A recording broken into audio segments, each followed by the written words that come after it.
Guys, welcome to Better Bachelor. This is Joker with a face for radio and a voice for print. Today's topic is going to be, why do women love criminals? Why do they love the guys that have been locked up, and sometimes they're the serial enders, the people that take out a lot of people, the guys, the crazy guys that take out a lot of people, and why do women chase after them? I found a pretty good article. You know, I always assumed he's the ultimate bad boy.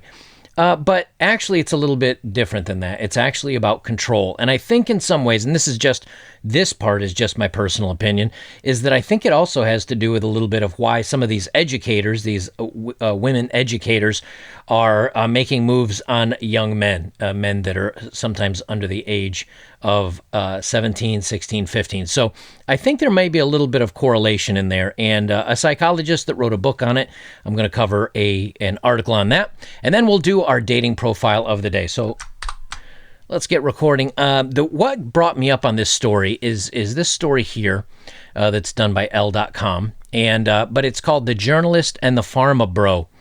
And there's a journalist for Bloomberg that does kind of white-collar crime, and her name is Christy Smythe. And if you some of you may know, but there's a guy named Martin Shkreli. And Martin Shkreli was a kind of a CEO of a pharma company, and he raised the price on kind of a necessary drug by 5,000%. And, you know, he was frowned upon by basically everybody. Like, everybody just called him a skis, and that he was taking advantage of people that need medicine. And so he's kind of a pretty hated guy. So how did a married woman that was a journalist, how did she move over and start with this guy? And then we're going to talk about female guards getting involved with prison members, guys that are locked up. And then we're going to talk about the psychology behind it. I'm going to just touch on this article quickly. But it says, The Journalist and the Pharma Bro.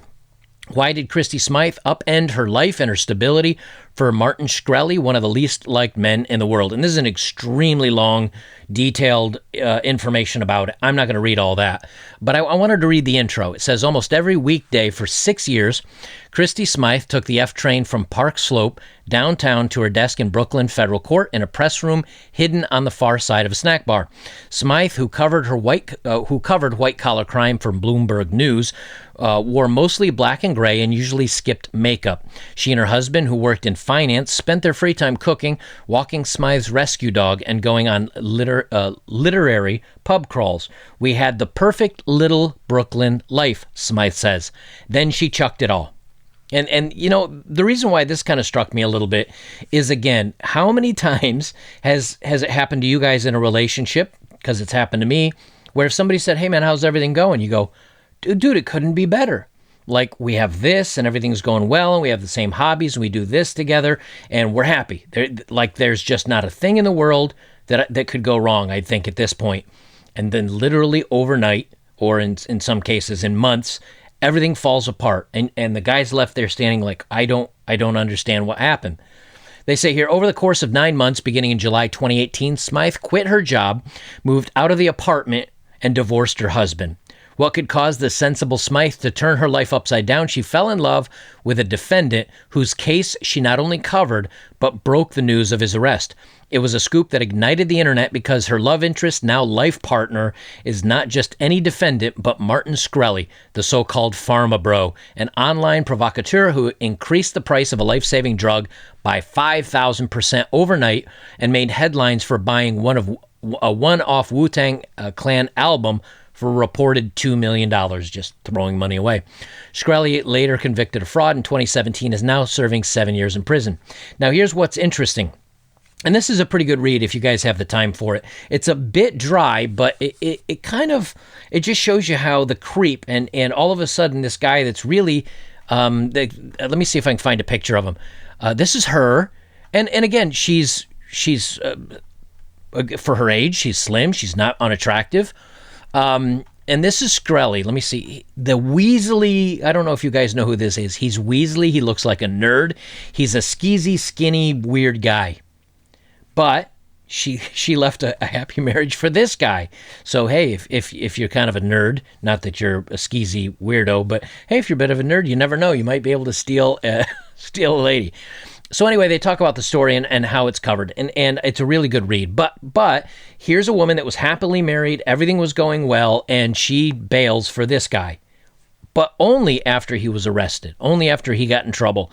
And they talk about even how she'd go into prison and she'd bake him cookies and she'd do all these things and she felt sorry for him. But why would a woman do that for a guy that's locked up where she can't be intimate with him? She can't take him and sleep with him. She can barely even kiss him. Why?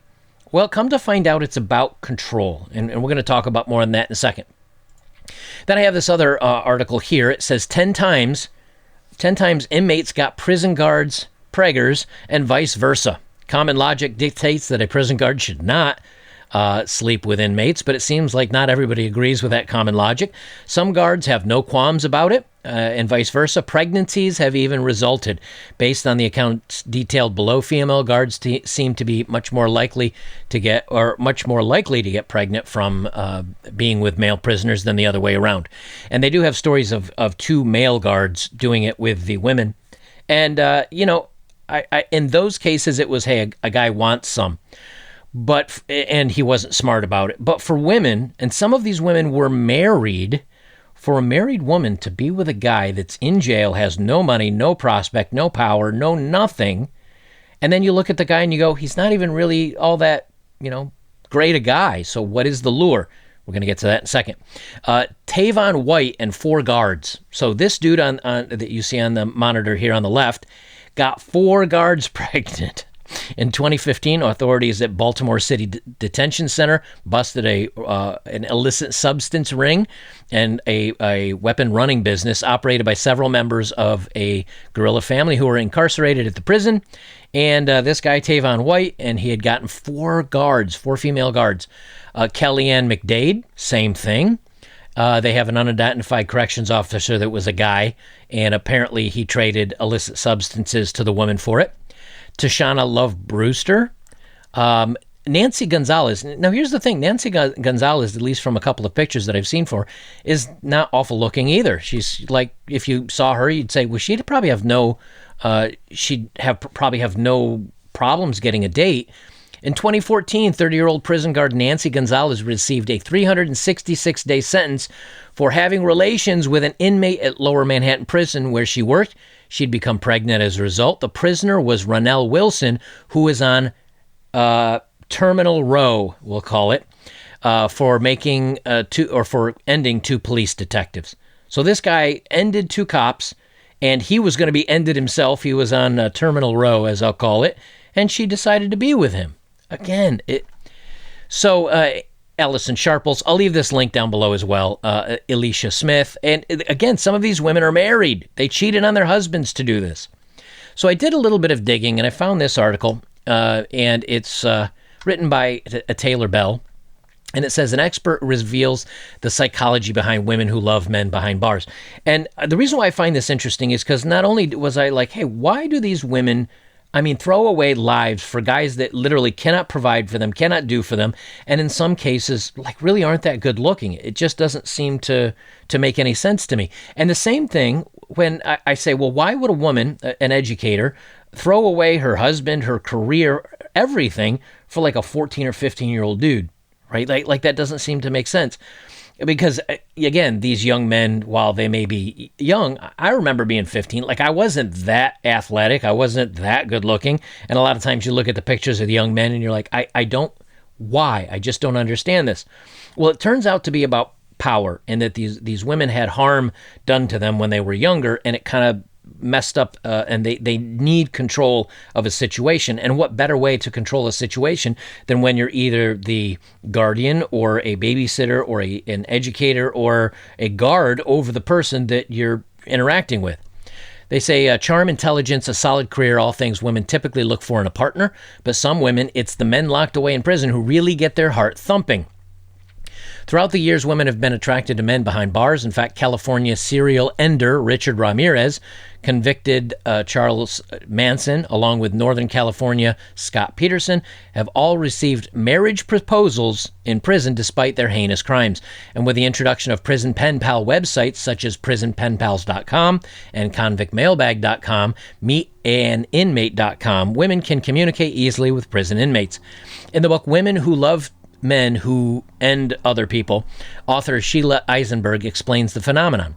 The book contains countless interviews with women, psychiatrists, lawyers, social workers, prison guards, in hopes of shedding light on why women are drawn to men behind bars.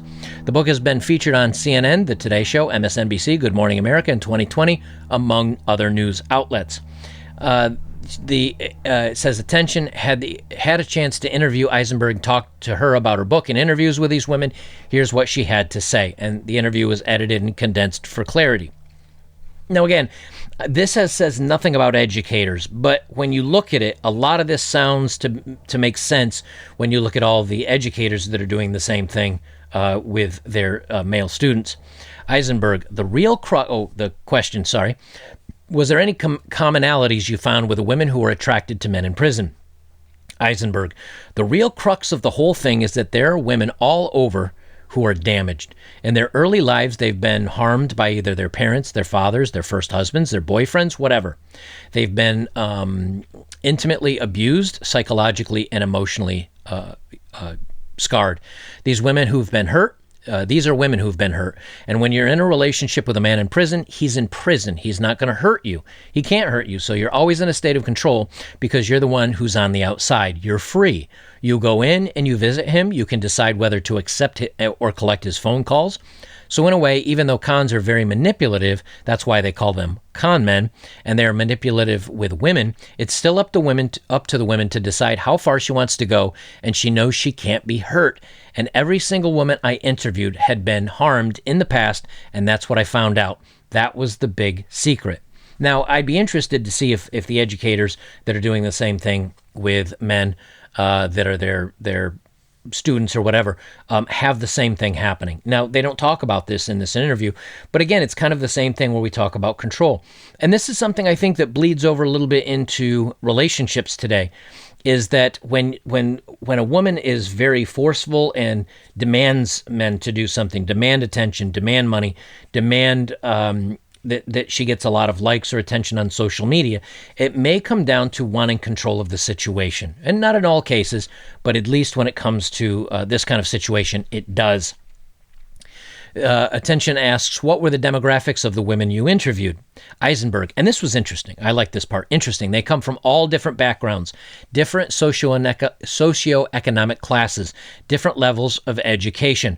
They were highly educated women. One woman had a PhD and was a college professor. We just talked about the news anchor or reporter that did the same thing. She had an education and a husband and everything. Other women hadn't graduated from high school. Socioeconomic, there were rich women, there were poor women. There were women who are married, women who are single, women with children, women who didn't have children. All different kinds of women. The only thing they had in common, which I did notice as a common factor, was that there were a lot of Catholic women. Now, here's what's interesting. In the first article that I referenced there, the woman here that left for Shkreli, she's Catholic. She comes from a Catholic background. I found that very interesting that this happened to correlate with that as well. Did the women feel satisfied in their relationships with the inmates? And Eisenberg says the women were generally, as they described it, madly in love, desperately in love. They had fallen in love in a way that made them not see the world around them anymore. It all what I call stage one super romantic love. That's the way they saw it. It's the kind of mad, passionate love that makes you lose your appetite, that makes you want to dance and sing. When you first meet someone and you're high as a kite on that person, they all use that language. I'm falling in love. I was blinded by love. I felt like I was falling off a cliff, and that was the initial reaction. That high, that capital R romantic love was kept up during the course of the relationship because the men were in prison, because they could not have a normal life with them. Nobody came home after work and took off his dirty socks and left them on the floor. Nobody said, oh, I forgot to pick up the laundry. Nobody said, you take care of the kids tonight, I'm tired. It was none of that normal give and take of a marriage or a life in comparison or a live-in comparison relationship. It was always, will there be a lockdown? Will they let me in to see him? Will his lawyer, what is his lawyer going to say? Will he get paroled? All these dramatic, super dramatic, melodramatic things. And this is something that is in common with a lot of relationships today, is the drama, is the butterflies, is the unknown, is the excitement. Well, when you have somebody that you can't normally, he's not up to anything, you know that he's not going out and cavorting with other women. So that woman knows she 100% has him at her beck and call. But in the same token, there might be something that may pull him away. Maybe he gets transferred. Maybe he gets released. Maybe she's afraid that when he gets released, he'll leave. And again, it's all these emotions, these overwhelming, tumultuous feelings that lend excitement to the situation. And this drives women crazy. And we talk about this, which is why the minute that a woman feels secure in a relationship with a guy, in many cases, especially if she's kind of addicted to that butterfly chasing and the tingles and the excitement and all the drama of it, well, the minute she has a guy that's completely, I love you and I'll do anything for you, she's done. And this kind of highlights that. They continue on. And of course, visiting someone in a prison where you're surrounded by razor wire and high brick walls and mean-looking guards makes your relationship almost like a Cinderella and the Prince. Everybody's out to get you. Okay, that doesn't sound like Cinderella and the Prince. No one was out to get them. It might make you sound like Bonnie and Clyde. That might be a better reference. They're trying to keep you apart. It's very dangerous, so it's romantic. So having a relationship with a man in prison like that, like for ending someone else's life, is almost like reading a romance novel where you never know what's going to happen next. You never know if they let you into the prison or if they're on lockdown or what's going to happen. Attention then asks, did these women feel guilty that they were in a relationship with someone else who committed a terrible crime? This also is interesting. I'm going to probably say that before all these sentences, but listen to the tap dance here. Most of the women I interviewed managed to find a way to rationalize away or mitigate the crime and excuse it. He didn't really necessarily mean to be ending someone else. There was even one woman I interviewed who was a juror on a jury that convicted a guy of ending someone, and then she went to visit him in the prison and fell in love with him. And afterwards she said, he really wasn't guilty, and I don't know why I convicted him. They find a way to excuse the person. Like one woman I remember, she said he was awkward, and when the door hit his arm and the off. Let me do that sentence over because I said a bad word in there. He was awkward, and when the door hit him in the arm, the weapon went off. Another one said his friends were all drinking and doing illicit substances, and he got carried away, and he didn't mean to do it. Again, they form excuses to not only excuse their bad behavior, but the person that they care for. And this is what's so unbelievable. Women do this with the bad boys. Women do this with the bad boys when their friends say, hey, you should get away from this guy. This guy is not treating you well. This guy he's out with other women. They'll find an excuse to rationalize why they're going to stay with him. They even do it here. Even when they at one point said he was guilty of something, they then change their story in their head to make it seem like, well, this is okay that I'm doing this, even though he did something horrible because he didn't really mean to do it, or he didn't really mean to do it. It's crazy. This story is not in my book, but if I was going to write a sequel, that would have been in the book. It was a young woman who this guy ended his grandmother. Okay, hold on. Sorry, I have to edit my words and be careful because of the YouTube censoring, but I want this to make sense. It was a young woman who this guy ended this young woman's grandmother. So he took out her grandmother. And for some reason, she started corresponding with him because she wanted to understand what kind of person could hurt a defenseless little old lady. And she ended up getting involved with him. And I said to her on the phone, how could you do that? I mean, didn't you feel angry? She said, he's a changed man. He's not the same person he was. And that's another big one. He did it, but he's not the same person. He found God, he found religion, or he's sorry. again, making excuses for the person that did something bad because they're just drawn to it. And again, for me, it sounds like the ultimate bad boy story, but according to this, it's because the women have ultimate control and they've been harmed in their past and they need to have firm control of a situation, and that it's also very dangerous and very edgy. And you combine those together and there you go. And I read something, and I actually tested this out in my real life. I read something that if you involve something that's dangerous or super exciting or something that elicits a vast, even if it's negative, a vast response when you go on a date with somebody, that will draw interest to you more so than having an amazing conversation over coffee or something like that. And when I heard this, it was several years ago, and when I was still actively on dating sites and stuff, I would go on dates and I'd ride my motorcycle, and I had a second helmet that I'd keep strapped in a little bungee net on the back of it. And when I'd pull up, I'd be like, hey, yeah, let's go so-and-so, and hop on the back of the bike. And oftentimes, no, I don't like riding on bikes. It's scary. I said, look, I've been driving for 25, 30, 30 years now. I've been driving motorcycle. I've never had any accidents. Not going to be a problem. And when you reach to hold around me, if I go too fast, just squeeze a little tight and let me know. And I would adjust it. I didn't want to scare the crap out of them, but it was exciting and it was thrilling, and I'd do something where I'd make them just a little bit nervous. And every single one of them, even those that said they were deathly afraid of motorcycles, said they had a great time and can't wait to go riding again. Well, riding again meant going on another date with me. It's that kind of excitement or that rush that drives serotonin and endorphins and things like that make you memorable. These guys are doing the same thing because they're the worst of the worst men, and so there's an element of risk there. Back when I wrote the book, it was published in 1990. There was no internet, so it was pretty organic. The women who got into relationships were generally either women who worked in prisons, guards, or educators, or lawyers. Some of the prison lawyers got involved. There's a girl's famous story, which is about a lawyer who got involved with her client, and she helped him escape. So that was organic. And then there was also pen pals. Somehow prisoners could get ads in magazines and women wrote to them. I guess they were lonely or whatever. But today we have prison pen pal websites, and women can go to these websites and find men to communicate with. Attention then asks, unlike the women you interviewed, other women purposely seek out criminals of great notoriety. Why do you think some women pursue a relationship with men who have committed famous crimes? Eisenberg says, we live in a society where we have people who are famous for being famous, like the Kardashians. And when I wrote the book, we didn't even have people like that. Again, going back to 1990.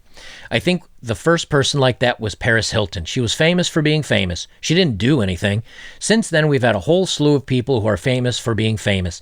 And now with social media, we have people famous for being famous. So now being famous is even more desirable than when it was when I wrote the book. So how are you going to get famous if you can't make someone on social media read your blog or go to your Instagram or go to your Facebook page? You're not going to get famous by writing a letter to Brad Pitt because he's not going to answer you. But if you write a letter to the Boston Marathon boomer, he might answer you. So it's a very logical way to get famous. Unbelievable. Attention asks, was there anything that shocked you about these women? Eisenberg, what shocked me is the huge numbers, how common it is, how these guys have women all over the place. Your notorious enders have groupies. And now with social media, every one of us who gets involved emotionally with another person, we're doing it to fulfill our own psychological needs. And with the women I interviewed, they were all damaged goods, basically. Their needs were such that they couldn't really find satisfaction or get their needs met in a normal, healthy relationship. They had to find love behind the prison walls. And that just amazes me. So that, it goes to show you again that there is a large subset. Well, maybe large is the wrong word. There is a subset of women that need guys that are edgy, guys that make them nervous, guys that are exciting, guys that are outside there, guys that treat them poorly. And it's because a lot of times these women have damage in the past and they need to relive it or react it or have control of a situation to find comfort. And as society progresses along, there was a, and I wish I had the study in front of me, but there was a poll or an interview done where they asked several thousand users of Facebook and Twitter and social media how they felt. And 61 or 62% of them said that they were in kind of a deeply depressed state, that they were extremely sad. And what they would do is they'd try to alleviate this by using social media, because they'd be here, they'd feel alone, they'd want to find some happiness or something to make them feel better.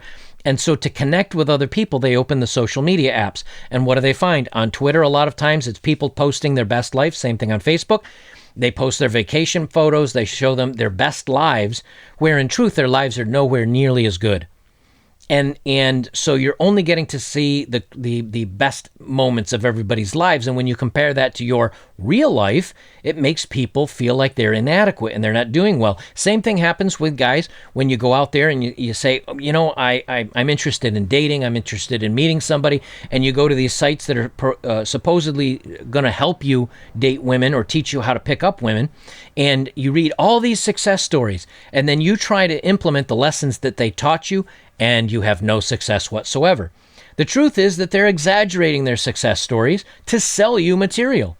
And you buy the material, and you're not going to have nearly the success that they did, because a lot of their success is either fabricated or they're highlighting this one great instance they had 3 years ago, but they're leaving aside the 300 times they had a drink thrown at them, they were slapped, or they had the security of the club called on them. Okay, so that's the kind of the big takeaway from this, is that as society progresses and social media continues and the narcissism and the attention seeking and all of this, we're going to find things like this happening to more and more people. Now, they may not have had all the bad things that some of these women have had happen to them, but a lot of women are suffering from a lot, and young men are suffering from these issues too, but young men deal with it differently. Women want the attention. Women go out there and will try to get attention from men, and will put themselves out there in a very aggressive, naughty, spicy way, so to speak, so that they get attention. But men can't do that. So men tend to collapse inwardly, and they shut down, they isolate themselves, they'll play video games, and they handle it, and sometimes they end themselves. And that's really harsh to see. As a matter of fact, a lot of more young men end themselves because of this kind of thing, where women at least try to jump out there and gain attention. And because men are visual and women can wear less clothing, even if they're not exceptionally good looking, they will still get positive validation, where men do not. And so I think we're going to see more and more of this coming along. And it may not be the point where they go for the guys that are necessarily locked up, but they may go for the guys that are troublemakers, that are no good for them, that don't pay them enough attention, that don't return their texts. And those are the women that women seem to chase after, again, because of things that have happened in their past. So keep that in mind when you're going forward. Okay, now it is time for the dating profile of the day.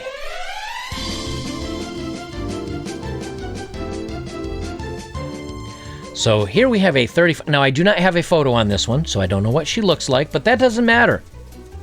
What matters is what she says. She's 34. She is a single mom looking for someone decent. I work a lot, and my son comes first. I don't entertain anything that doesn't snugly fit a Magnum XL. And for those of you that are not in the know, a Magnum XL is a prophylactic protection, a wrapper for your Johnson. I don't entertain anything that doesn't snugly fit a Magnum XL, so that's got to even be small for you. Only third legs accepted. Would be nice to find someone to be exclusive with. So in other words, I don't think she's been exclusive, but apparently she goes out looking for extra large Johnsons. Very tired of stressing the extra large penis prerequisite. If you don't qualify, please don't hit me up. There's nothing in here about looks. There's nothing in here about height. There's nothing in here about athleticism. There's nothing in here about money. There's just, you better be bringing a third leg. You better be bringing some trouser pipe to lay. And I think what makes me laugh so much about this is that if you, I forget what I was watching just a couple days ago, but it was some statistics about the average length of a man's Johnson. The average length is 6 inches. Very, very few men are above 7.5. Like, we're talking just a few percentage of us. Let me say that again. Only very few men are above 7.5 inches. There's very few of us. Little subliminal thing there. Obviously, they didn't advertise me because the average would have been way lower. Honestly, I'm built like a half roll of pennies. But so the thing is that if this is your only prerequisite, it really, really makes you sound like you're throwing that a guy is going that wants to date you is doing the proverbial throwing a hot dog down a hallway. Like that he's not even going to be brushing the sides of this thing. And there's a joke that was in the old the movie Predator. One of the guys was telling one of the other guys a joke, and I'll see if I can edit this on the fly in my head. A guy says, hey, you know what? I went down on my girlfriend. And he said, my gosh, for the first time. I went down on my girlfriend for the first time. And he said, man, I can't believe you have such a big, what's a good word I can use? I can't believe you have such a big taco. I can't believe you have such a big taco. And she said, geez, you don't have to say it twice. And he said, I didn't. That was the echo. So that's what this reminds me of in this situation. That if this is the only thing that she's looking for, and you know, while I think of that, I'm actually tearing up here. I'm laughing at myself, which is stupid. The thing that I don't understand is, can you imagine a guy saying on a website or saying on a dating profile, you need to be petite and you need to have a very small, tight, unused taco, and because I want it to come with a wrapper on it. I want it to be so fresh, I hear the air rush in as I open the seal on that thing. If a guy put that in the profile, it would be surfing the web as the worst thing a man has ever said, because how dare he? But this apparently is perfectly fine. I don't know. And the more profiles I come across in this stuff, the more I'm glad I'm not on dating profiles anymore. It is such a hot mess. How any of you guys stay on this stuff, I don't know, because I couldn't do it. Guys, if you'd like to support my work, links below as always. If you have, thank you very much. Best way you can support me is like, comment, share, subscribe, and check out my other videos. I'll leave it there. This is Better Bachelor. I'm Joker. And remember, women do bad things, but guys do bad things too. A lot of times it boils to how bad their past was and some of the bad things that happened to them. Well, the way society is going today and the way bad parenting is happening, and 50% of kids being raised today by a single mom, bad parenting is continuing, and it's going to get worse, and as such, the results of that are worse. And the people that are coming out of this, it's like a copy of a copy of a copy of a copy. Eventually, you don't know what the original image was. Well, when you have somebody that was damaged that has kids, and those kids get even more damaged because they now have a parent that's damaged, and those kids have kids that are even more, you end up in Idiocracy. If you haven't seen the movie Idiocracy, go out and watch it. It is brilliant, and that is the direction we're going. So remember, guys, it has nothing to do with you. It's that a lot of these women are just... They just have problems.